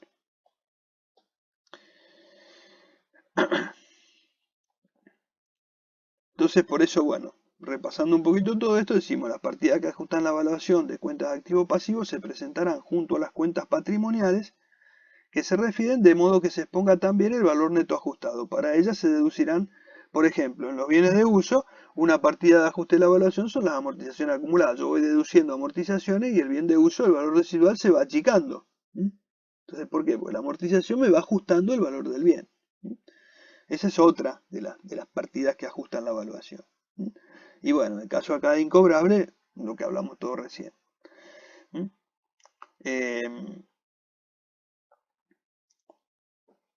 Bueno, esto que en el caso que fuera necesario se puede exponer a lo mejor analíticamente los importes compensados en la información complementaria en el cuerpo de los estados. Bueno, si hace falta se pondrá en alguna nota en forma más detallada cómo se armaron o se harán las aclaraciones pertinentes. Eso, bueno, en el caso que sea necesario. Bueno, Vamos a empezar un poquito ahora en detalle de cada uno de los estados de los que hablamos. El primero dijimos que era el estado de situación patrimonial o balance general. Habíamos dicho que el balance general era el estado de situación patrimonial. Yo les decía que el estado de situación patrimonial es el que decimos balance general. O sea, lo que nosotros vulgarmente a veces decimos el balance general, estamos hablando de todos los estados contables. No, el balance general es solamente el estado de situación patrimonial solo, o sea, el primero de los 4 estados básicos. Entonces, el balance general muestra la naturaleza y cantidad de los recursos económicos de la sociedad en un momento determinado, las obligaciones hacia los acreedores y la participación de los accionistas sobre dichos recursos, o sea, activo, pasivo y patrimonio neto. El activo, que es los recursos económicos de la sociedad en un momento determinado, y las obligaciones, que son el pasivo, y la participación de los accionistas, que es el patrimonio neto. O sea, activo menos pasivo igual patrimonio neto. En las sociedades controlantes que presentan situación de estados contables consolidados, tendríamos activo, tendríamos pasivo. En el medio, esto todavía no se los voy a explicar, tomémoslo ahí, después lo vamos a ver bien, porque si se los tiro hacia acá vamos a estar hablando 3 horas y no lo van a alcanzar a entender, porque cuando lo vean, así como después en los estados contables, cuando se los muestre cómo queda, ahí se van a dar cuenta fácilmente. Acá, por ahí, no, visto así, les va a costar entender esta parte, porque parece medio chino. Pero dentro del activo, o sea, tenemos activo, pasivo, igual patrimonio neto. Cuando hay estados contables consolidados, tenemos que exponer en una de las líneas la participación de terceros en las sociedades controladas. O sea, lo que yo les decía antes, si una sociedad controla tiene el 55%, el 45% lo tienen los otros. Bueno, ese 45% lo tenemos que dejar reflejado en los estados consolidados. Eso es lo que dice acá.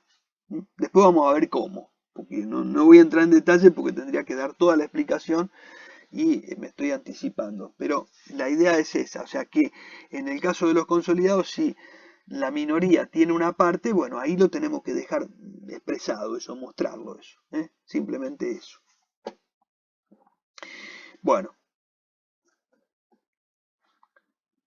¿cómo es la estructura? El activo que tiene, y tiene todos los bienes y derechos de que es titular la sociedad, y aquellas erogaciones que serán aprovechadas en ejercicio futuro. O sea, puede ser que tenga dentro del activo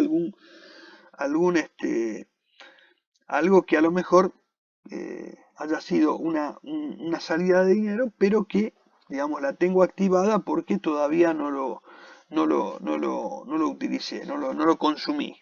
O sea, ¿se acuerdan cuando hablamos de costos consumidos o costos a consumir? Bueno, este sería un costo a consumir, algo que todavía no consumí.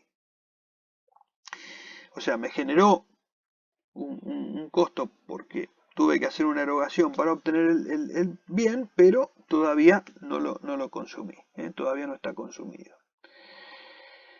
Entonces, todos aquellos bienes y derechos de que es titular la sociedad son parte del activo. Bienes y derechos. O sea, los bienes, por ejemplo, bueno, qué sé yo, dinero, mercadería, etc. Bienes de uso, etc. Derechos que puede ser una cuenta a cobrar. O sea, eso es un derecho. O sea, lo tengo en el activo, pero no es que lo tengo registrado en el activo, lo tengo a cobrar. Es un derecho que tengo a cobrar. Pero no quiere decir, no tengo el dinero. Tengo derecho a cobrar. Pero está en el activo. El pasivo son obligaciones.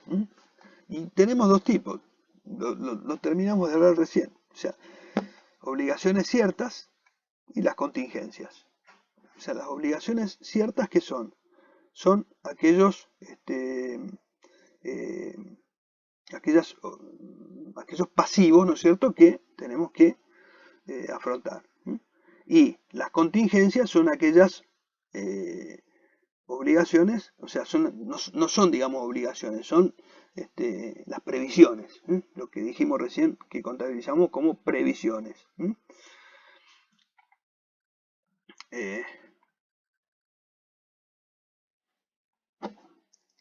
que tienen una probabilidad de ocurrencia. Sí, que tienen una probabilidad de ocurrencia. Ahora les aclaro un poquito eso. Un segundito, ya vengo.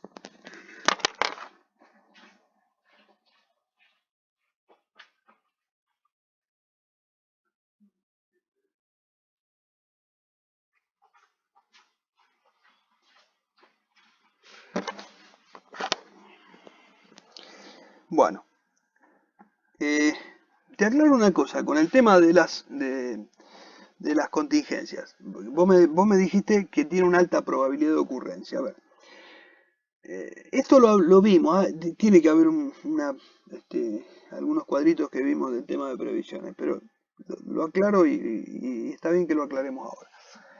Creo que lo refresquemos. No sé si lo dimos así tan en detalle, pero bueno. Mira, las previsiones, como son contingencias, o sea, es algo que está sujeto a que pase eso. O sea, puede haber una cosa. Para que yo pueda registrar una previsión, tiene que haber algunas condiciones. Tiene que haber una probabilidad de ocurrencia. Si no hay probabilidad de ocurrencia, no la voy a registrar. O sea, a ver, si por ejemplo estamos hablando de un juicio y digo, ¿es probable que yo lo pierda? Y vos me decís, no, es improbable que lo pierda, no lo puedo perder nunca este juicio porque es imposible que lo pierda. Y entonces, ¿para qué voy a registrar una previsión? Si estoy segurísimo, estamos todos seguros que no se pierde. Entonces, ¿para qué voy a registrar una previsión? No tiene sentido porque no hay una alta probabilidad, no hay probabilidad de ocurrencia. Entonces, en primer lugar, tiene que haber una probabilidad de ocurrencia. Y esa probabilidad de ocurrencia tiene que ser una probabilidad importante, alta probabilidad. Si no, si es una probabilidad muy remota, ni siquiera no lo registro. Y la otra condición que tiene que dar es que sea cuantificable. Porque si no es cuantificable, si no lo puedo cuantificar, no lo puedo registrar. O sea, yo como registro las cosas en la contabilidad, lo registro en valores, pesos. Entonces, si no puedo ponerle un valor, no lo puedo cuantificar, ¿cómo hago? No lo puedo registrar. Entonces, son las condiciones que tiene que tener para que yo pueda registrar una previsión. O sea, pero lo que vos me decías, que tenga una alta probabilidad, una probabilidad de ocurrencia, por supuesto, tiene que tener probabilidad de ocurrencia. Si no tiene probabilidad de ocurrencia, no tiene sentido que lo registre, porque es algo que, digamos, yo mismo estoy diciendo no va a ocurrir. Es muy difícil que ocurra, es casi imposible que ocurra. Entonces, ¿para qué lo voy a registrar? ¿Me explico? Entonces, es importante que tenga que hacer esas consideraciones cuando registre una previsión. Por eso, ahora, las obligaciones ciertas, esas sí, esas ya están. O sea, eso ya, digamos, es una, o sea, qué sé yo, un devengamiento de un impuesto. Y bueno, yo lo tengo que pagar. Después que lo pague, que no lo pague, que me demore, que un plan, qué sé yo, no sé. Pero la deuda está. Yo le debo a un proveedor y le debo. O sea, le compré y le debo. Después si le pago, si no le pago, después qué sé yo, pero la deuda está, es cierta. Me llegó la factura de la luz, tengo que pagar la luz, sí, perfecto. La obligación es cierta. Me llegó, sí, tengo que pagar alquiler. Igual, tengo un contrato de alquiler, venció, tengo que pagar y no lo pagué. Bueno, la deuda es cierta, es una deuda cierta, no es una contingencia. O sea, no depende de que yo la quiera pagar o no la quiera pagar. En cambio, la contingencia tiene que aparecer la obligación de pago. Acá no hay obligación de pago en una contingencia. O sea, si yo estoy en un juicio y ese juicio no está definido, no hay ninguna obligación. Por eso lo que hago es una previsión. O sea, me anticipo a la posibilidad de que pierda ese juicio y tenga que pagar. Pero digamos, todavía no tengo la obligación de pagar.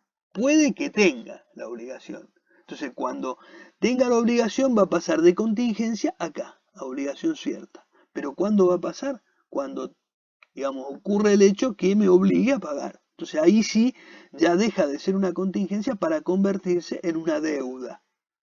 O sea, una cosa es la contingencia y otra cosa es la deuda. ¿Se entendió? ¿Quedó eso? Sí. Bueno.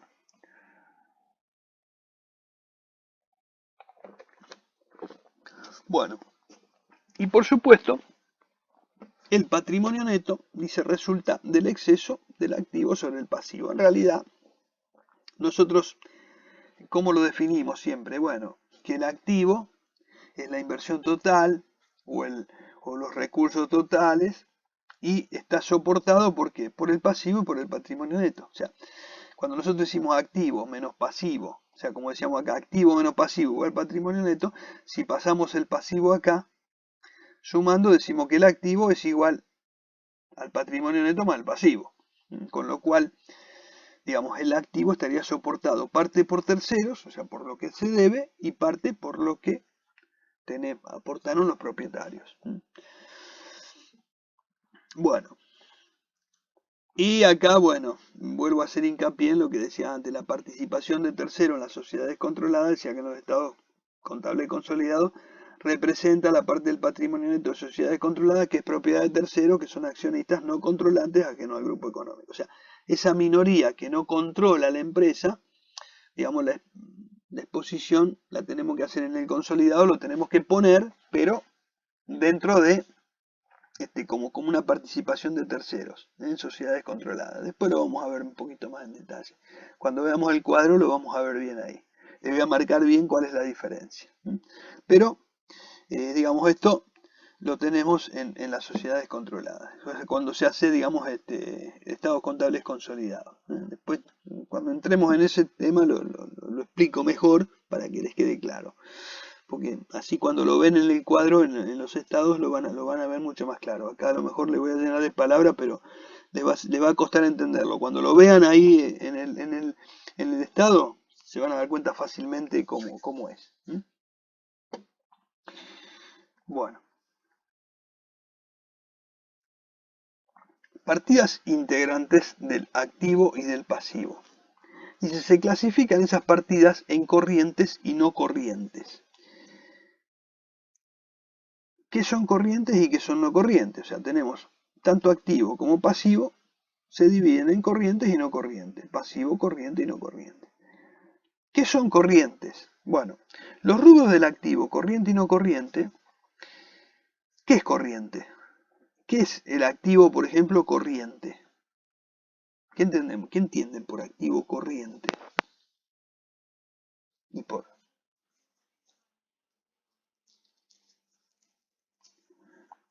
Ajá. O sea,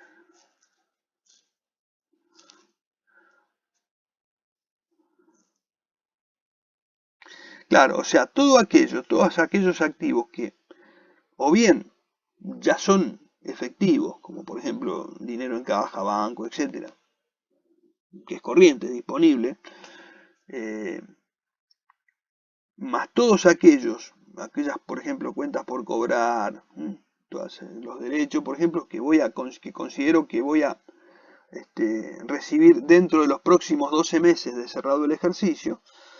O sea, cuando cuento los 12 meses ¿desde cuándo? Desde que cierro el ejercicio de que estoy hablando, o sea, yo digo al 31 de diciembre de 2021, ¿cuáles eran los activos corrientes? Todos los que voy a poder convertir o que estimo que se van a convertir en efectivo dentro de los 12 meses del 2022. Entonces, bueno, esos son todos activos corrientes.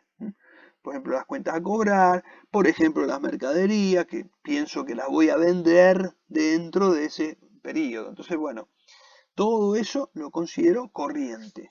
Todo eso son activos corrientes.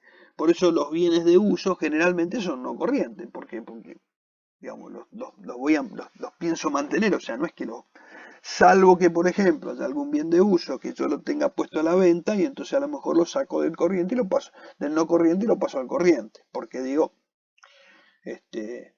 lo dejo en el corriente porque lo voy a realizar dentro de los próximos 12 meses. Bueno, en ese caso por ahí lo podría hacer. Muchas veces no se ve eso porque en algún caso especial por ahí a lo mejor lo tengo armado y programado, pero en muchos casos a lo mejor se dio la posibilidad o decidió a lo mejor la venta sobre la marcha y entonces por ahí a veces no es que lo tengo muy previsto.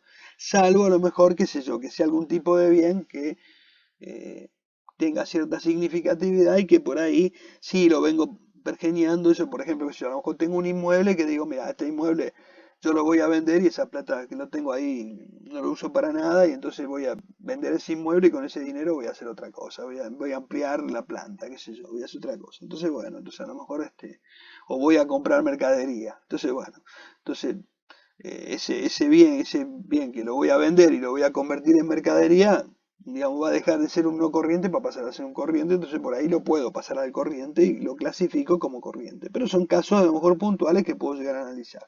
Pero en general los bienes de uso van a estar como no corriente. Es un ejemplo, digamos, el activo más común que vamos a encontrar siempre en los activos no corrientes.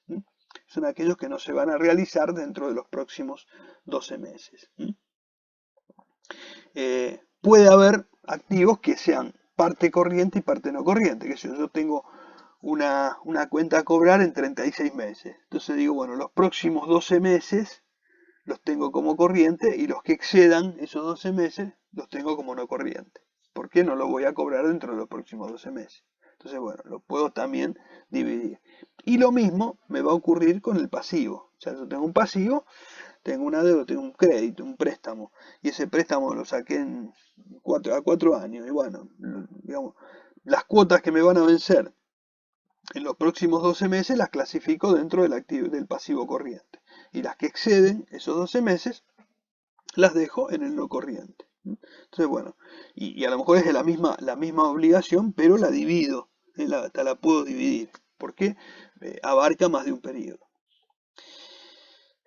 Entonces, ¿cómo voy a ordenar esos activos? Bueno, los activos, normalmente acá decimos, lo vamos a ordenar dentro de cada grupo en función decreciente de su liquidez global.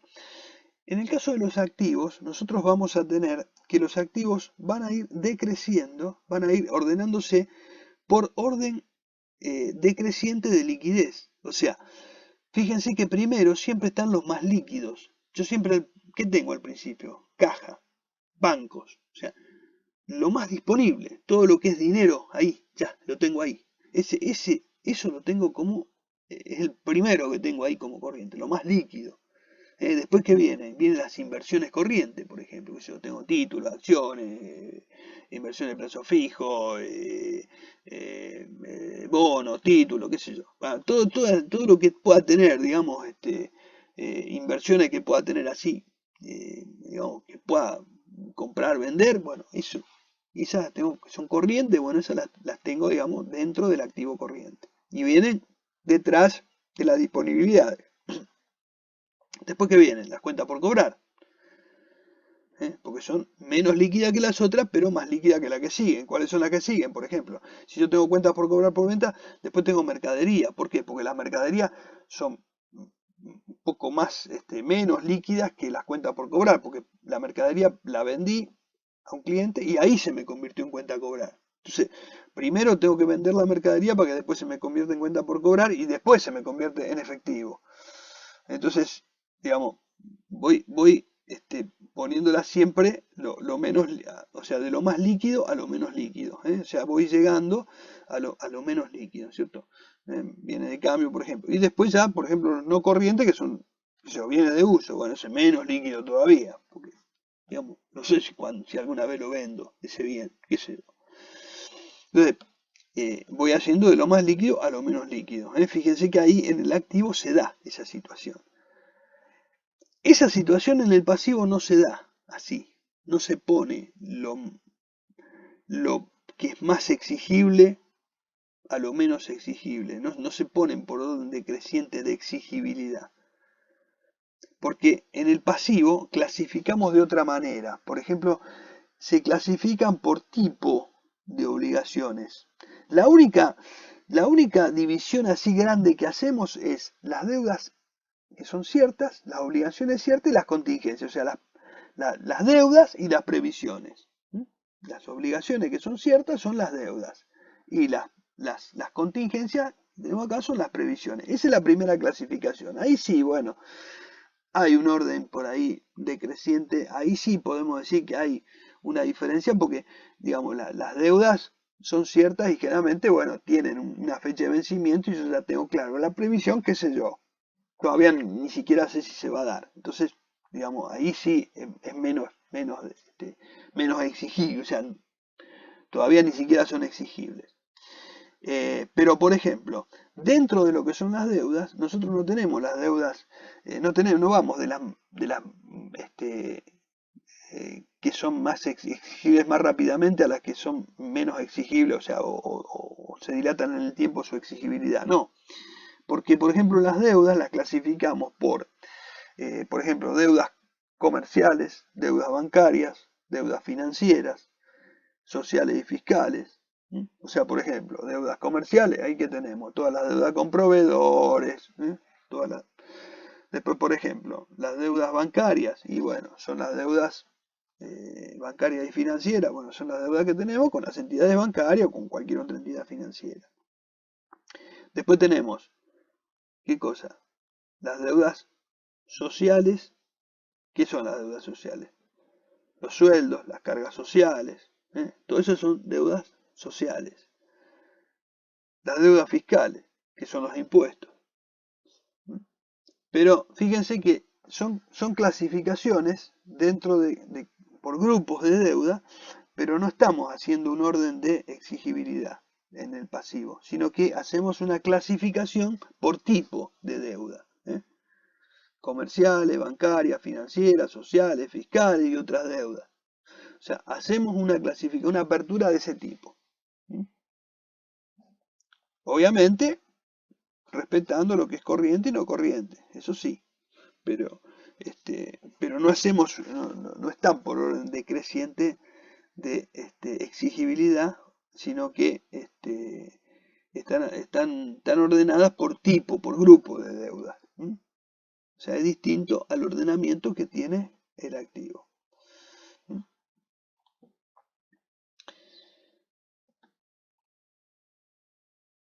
Bueno,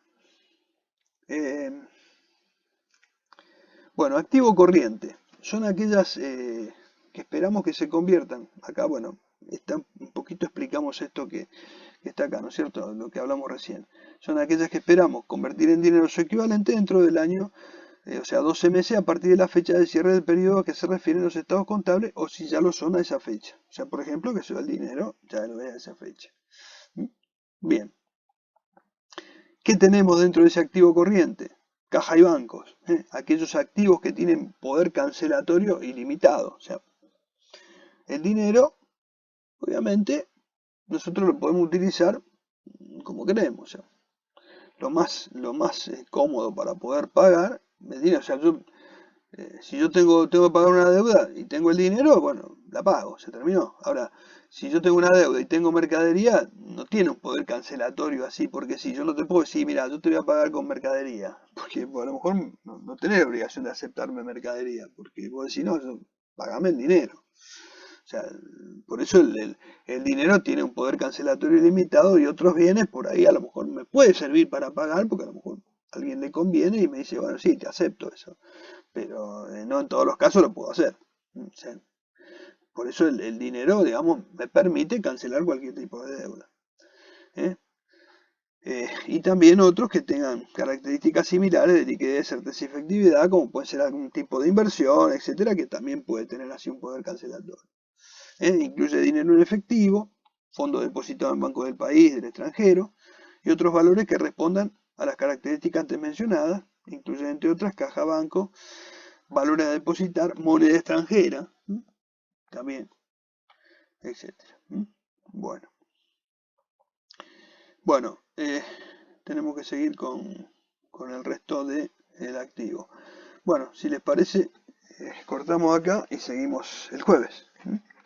No sé si tienen alguna duda, alguna pregunta de lo que vimos hasta ahora, por si tienen alguna ¿Alguna cosita antes de cortar que les pueda haber quedado duda? No sé si... no, ¿todo bien? Sí, sí, sí, esta semana sí, sí. Después vemos si arrancamos, si el lunes podemos arrancar presencial. De todas maneras, como nos facilita el tema de que, no sé si estaban todos cuando yo lo comenté, eh, pero por ahí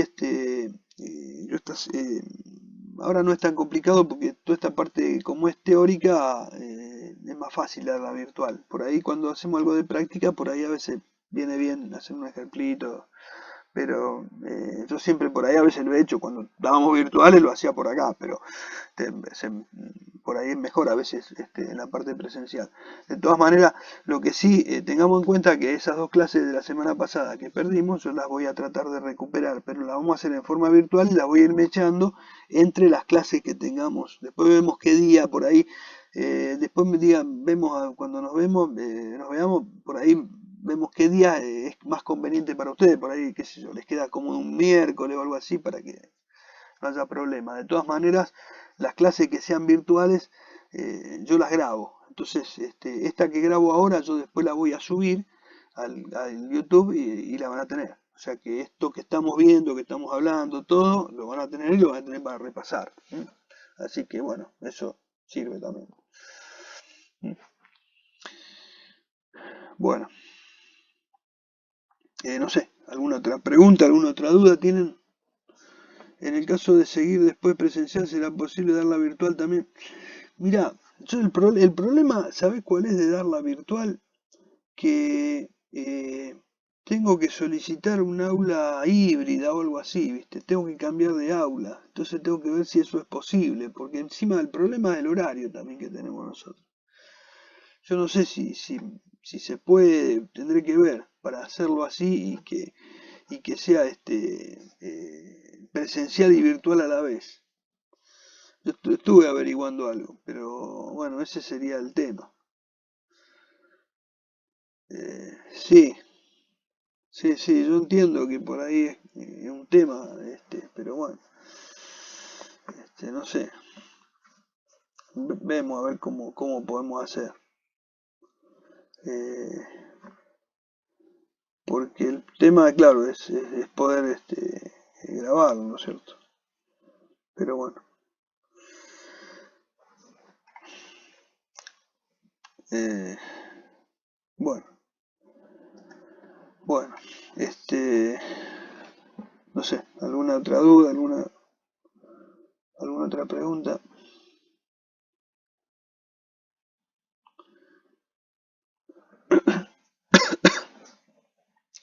Bueno, si no hay ninguna duda ni nada, nos estaríamos viendo el jueves. Les vuelvo a mandar así también el mismo. Yo creo que vamos a hacer una cosa. Yo creo que les voy a dar el mismo link. O sea, igualmente yo se los reenvío de nuevo por las dudas, por si lo pierden o algo así, pero voy a dejar este mismo link. Total se puede dar con este mismo link. Podemos entrar acá y seguimos con este link. Así que el jueves a las 9 nos estaríamos viendo de nuevo. ¿Mm? Bueno, bueno, bueno, bueno. Chao, buenas noches. Chao, chao, buenas noches.